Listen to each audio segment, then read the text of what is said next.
오늘 말씀 제목은 사무엘을 부르심입니다.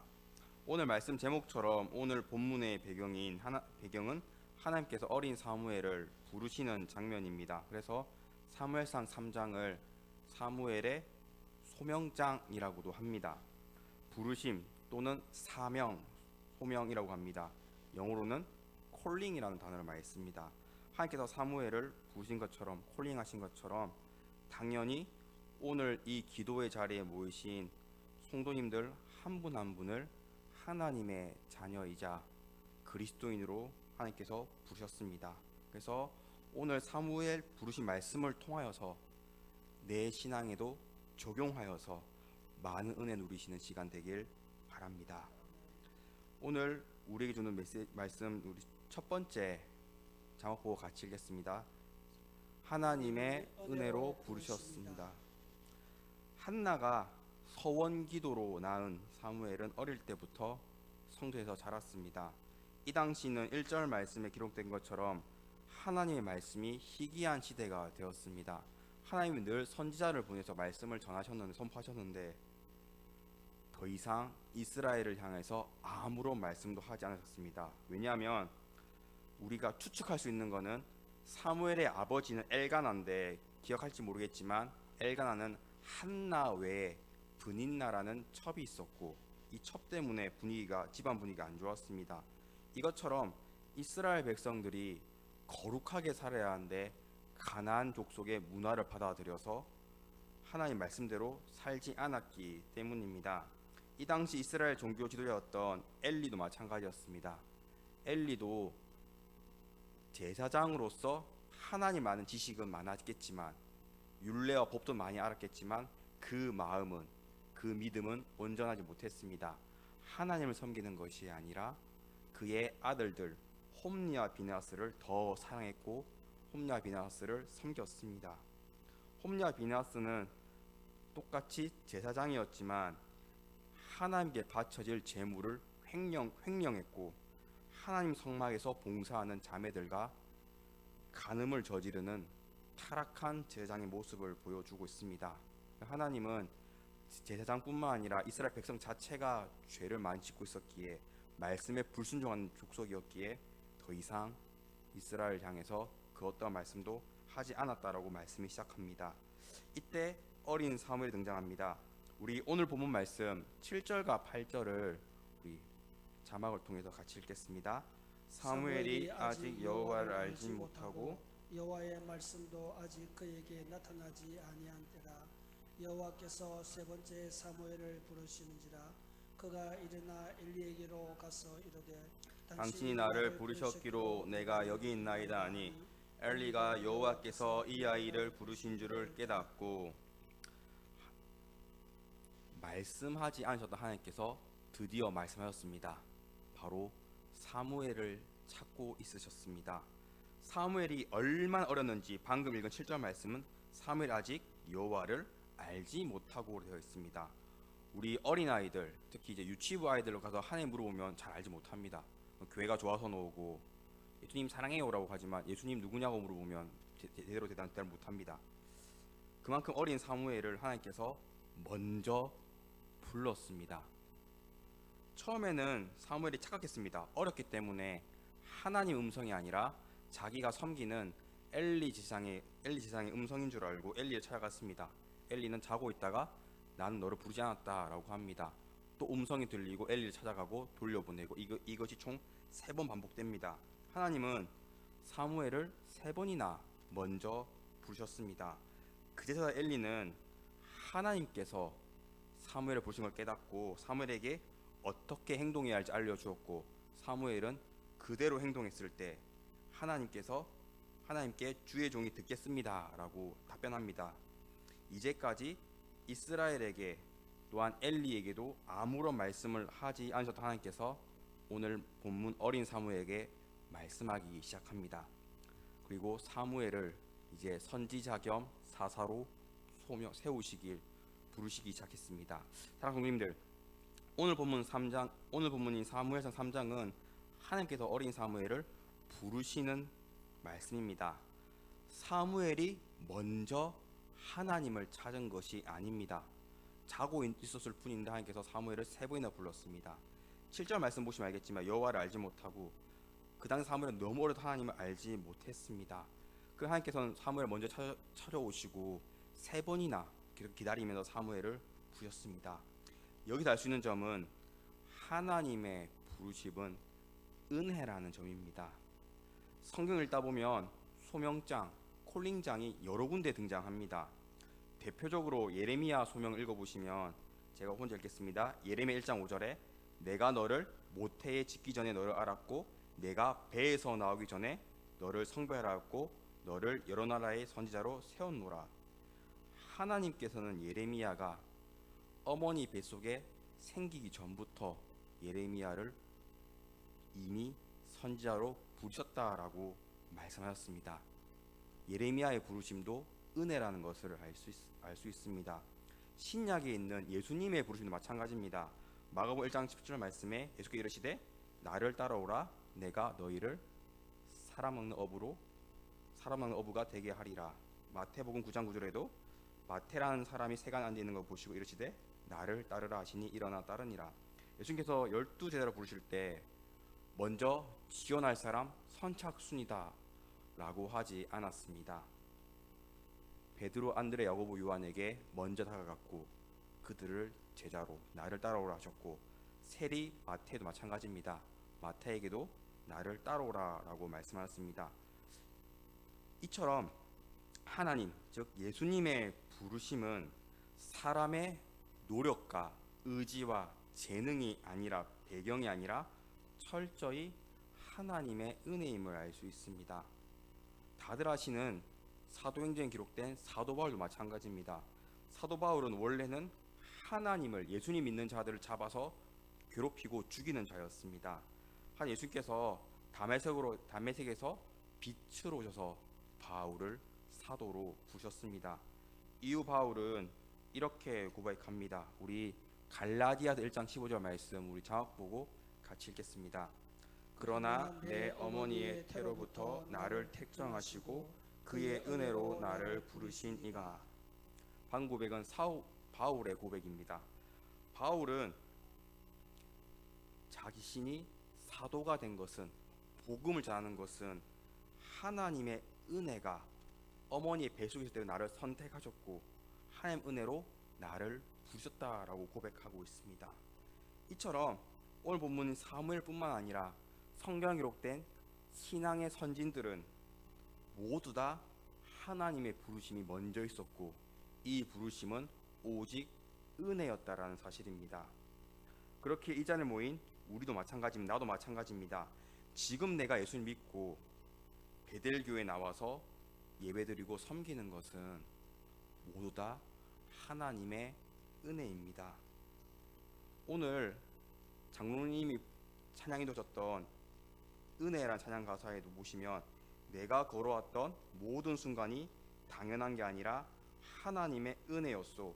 내가 하나님의 자녀로 살며 찬양하고 예배하고 복음을 전하는 것도 당연한 게 아니라 하나님의 은혜였소 라는 가사가 있습니다.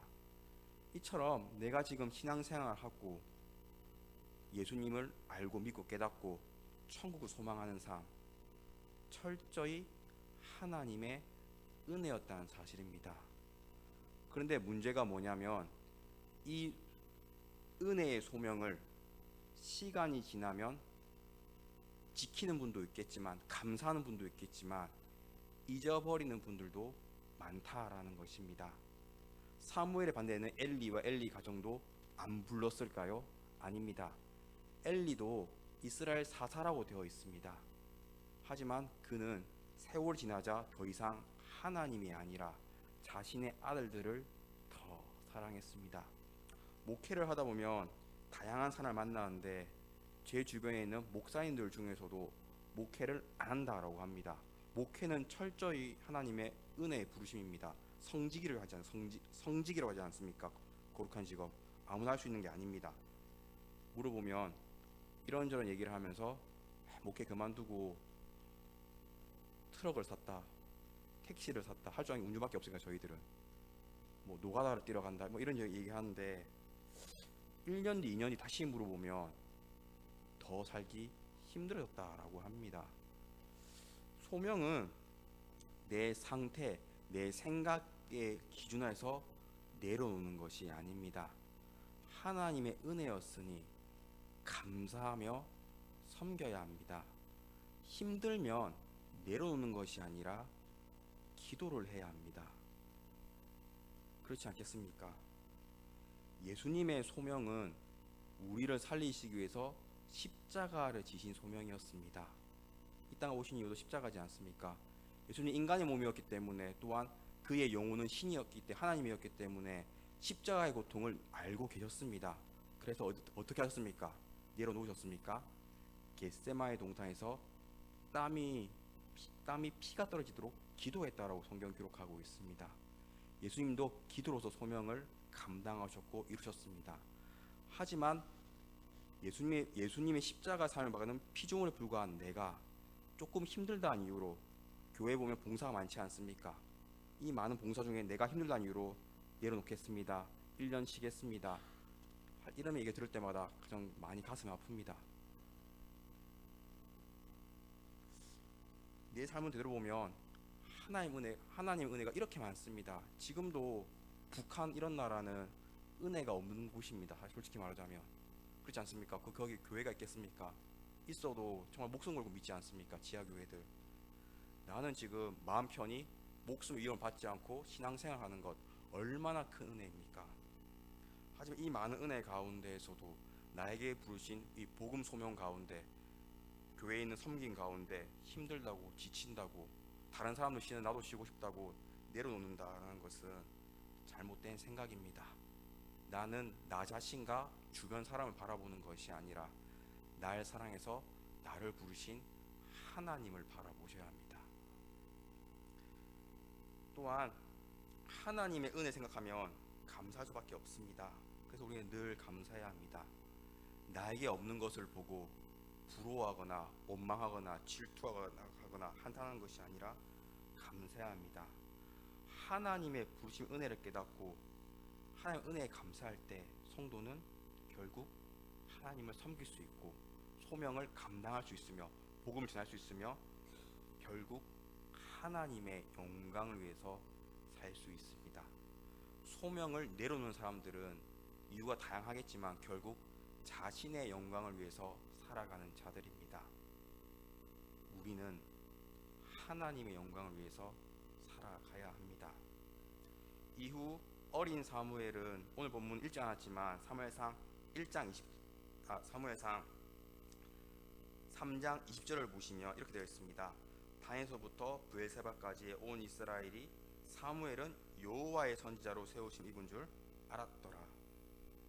이후 어린 사무엘은 장성하여서도 하나님의 선지자가 되었고 온 이스라엘 알 만큼 선지자의 사명을 철저히 감당하였습니다. 우리도 하나님께서 나를 부르신 목적이 있습니다. 소명의 목적이 있고 소명의 이유가 있습니다. 콜링의 이유가 있습니다. 이 부르시는 목적과 은혜를 깨닫고 나를 위해 사는 것이 아니라 하나님의 영광을 위해서 살아가야 합니다. 엘리 가정처럼 변질되어서는 안 됩니다. 엘리 가정처럼 소명을 내려놓아서는 안 됩니다. 은혜를 잊어버리는 것이 아니라 나의 영광을 위해 살아가는 것이 아니라 은혜를 기억하고 감사하며 오직 하나님의 영광을 위해 살아가며 내가 어떻게 하면 예수님의 십자가 은혜에 더 보답할 수 있을까? 내가 어떻게 하면 우리 베델교회를 더 크게 섬기게 할 수 있을까라고 주변 사람들의 반응, 세상의 반응이 아니라 주님만을 바라보셔야 합니다. 오늘 말씀 마음에 새겨서 오직 하나님의 부르심에 은혜에 감사하며 하나님의 영광을 위해서 쓰임받고 헌신하는 베델교 되시길 간절히 축원합니다. 이 두 번째 같이 읽겠습니다. 하나님은 회개의 기회를 주십니다. 하나님은 어린 사무엘을 부르셨습니다.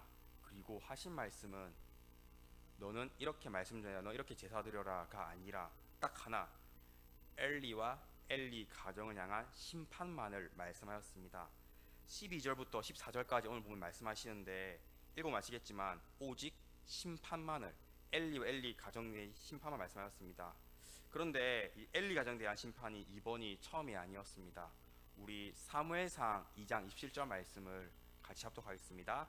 하나님의 사람이 엘리에게 와서 그에게 이르되 여호와의 말씀에 너희 조상의 집이 애굽에서 바로의 집에 속하였을 때에 내가 그들에게 나타나지 아니하였느냐.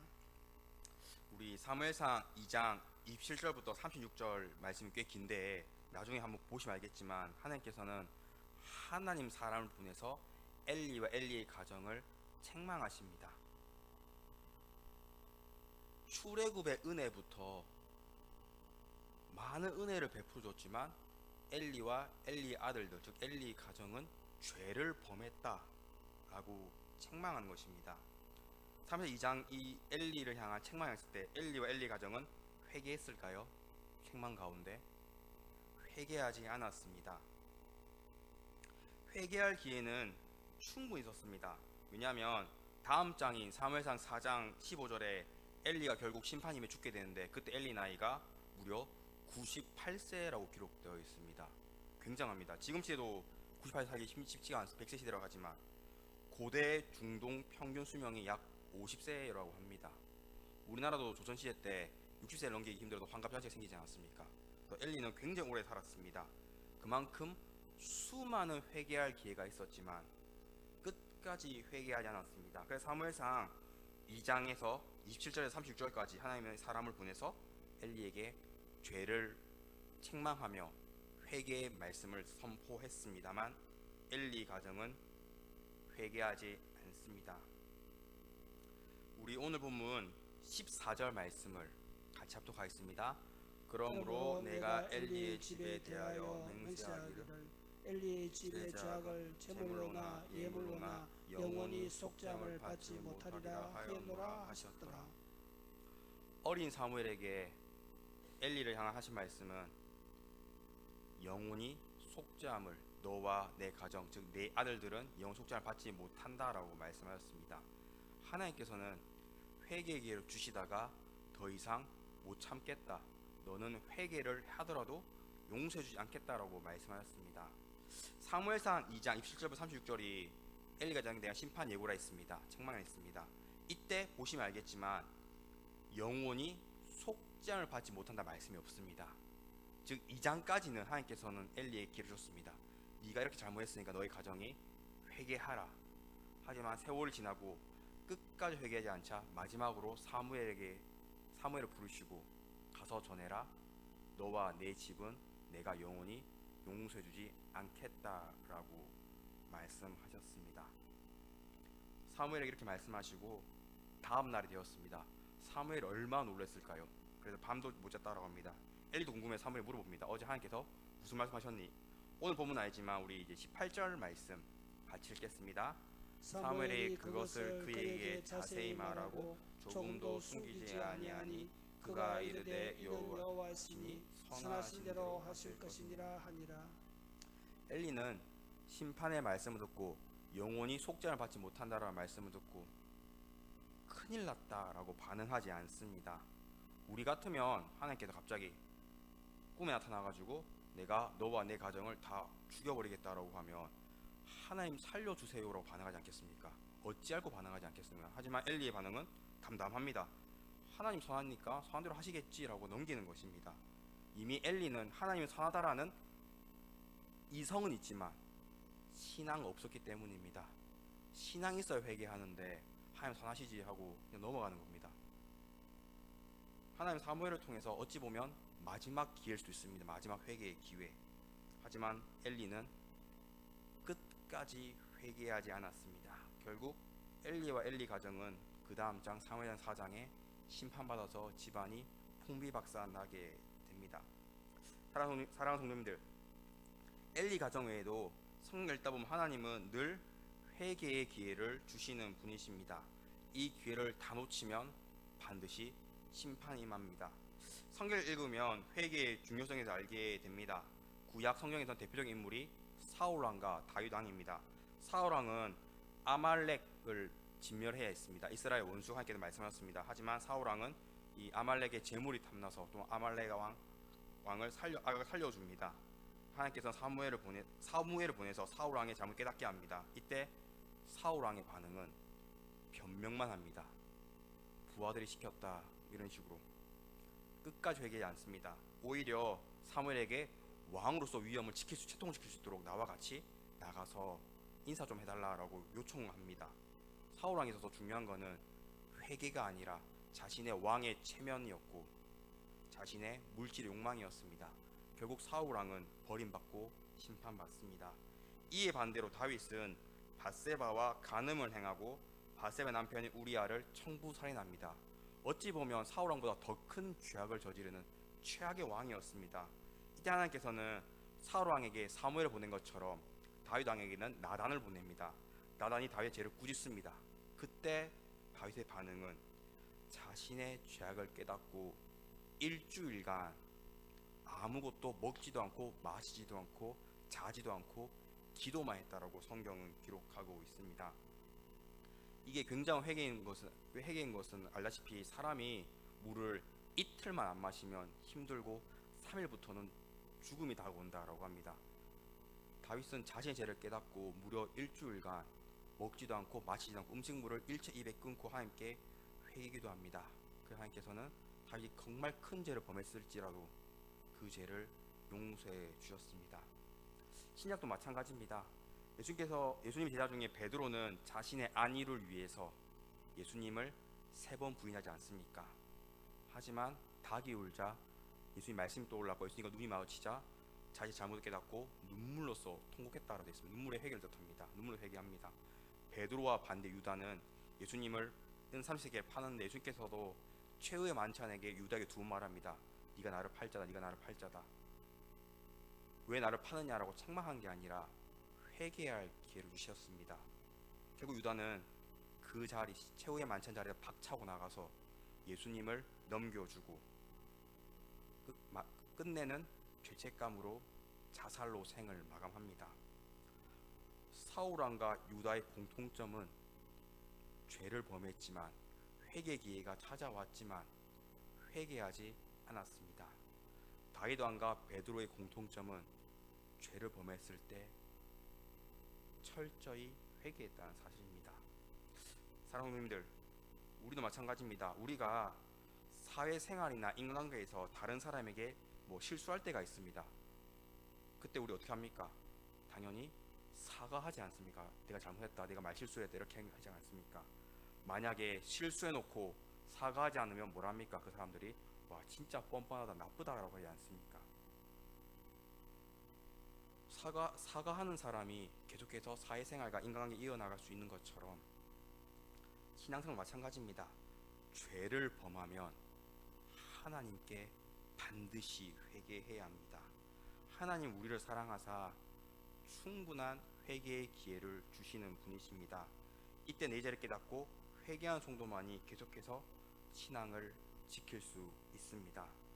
죄를 짓고 뻔뻔하게 회개하지 않는다면, 회개의 기회를 다 놓친다면 심판만이 기다리고 있습니다.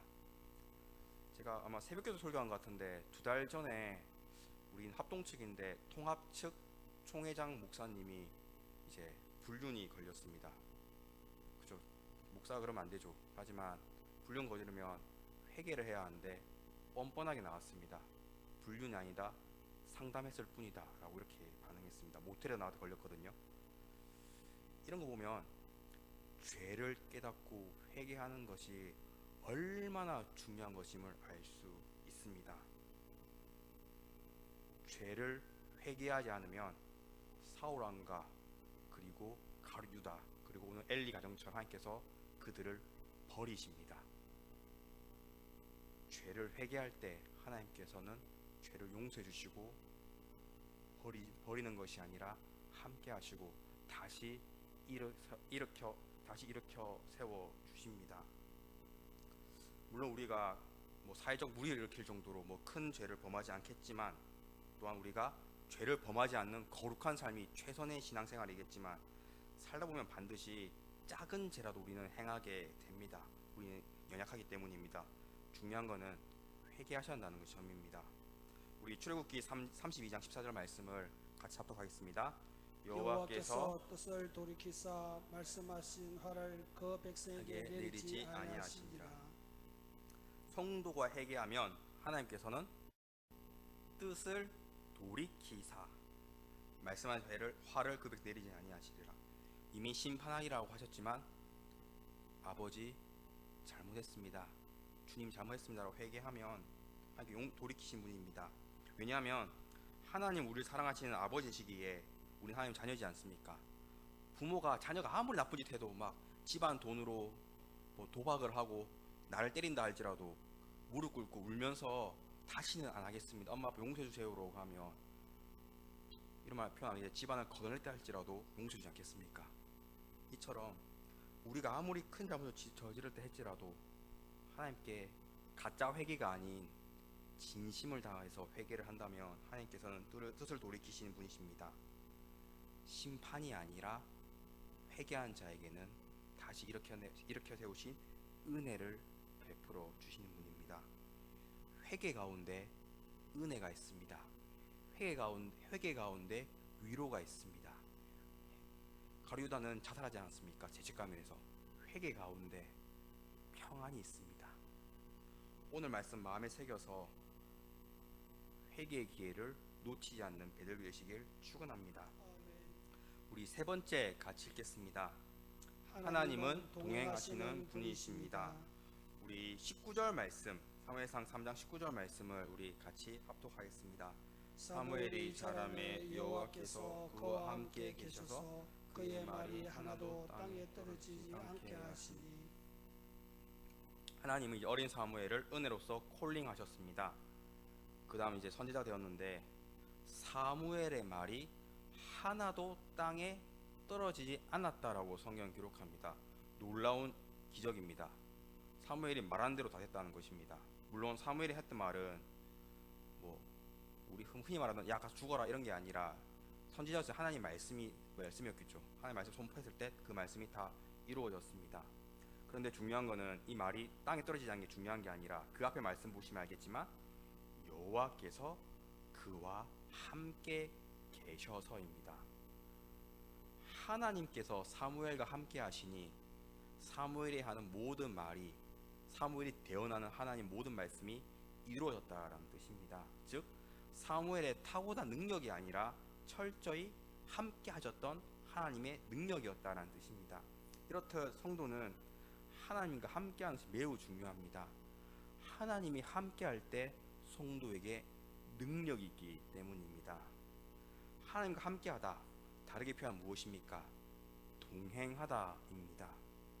어린 사무엘이 하나님과 동행한 것처럼 이 자리에 우리도 하나님과 동행하는 삶을 살아야 합니다. 동행할 때 내 삶 가운데 능력과 기적이 나타남을 믿으시길 바랍니다. 특히 하나님께서 사무엘과 동행하신 이유는 큰 틀에서 보면 이제 은혜겠지만 사무엘상 3장 2절에 여호와의 선지자를 세우심을, 그리고 3장 21절 보시면 여호와의 말씀으로 사무엘에게 자기를 나타내시니라. 선지자는 말씀을 선포한 자들입니다. 하나님께서는 사무엘과 함께 있을 때 사무엘을 통해서 하나님의 말씀을 나타내었습니다. 즉 하나님께서 사무엘과 동행하신 이유는, 동행의 이유는 하나님의 말씀을 선포하기 위해서였습니다. 줄이자면 말씀 때문이었습니다.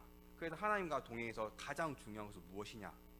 물론 하나님의 은혜겠지만 우리에게 중요한 것은 무엇이냐? 말씀이라는 사실입니다. 우리 마태복음 28장 20절 말씀 우리 장학보고 같이 읽겠습니다. 내가 너에게 분부한 모든 것을 가르쳐 지키게 하라.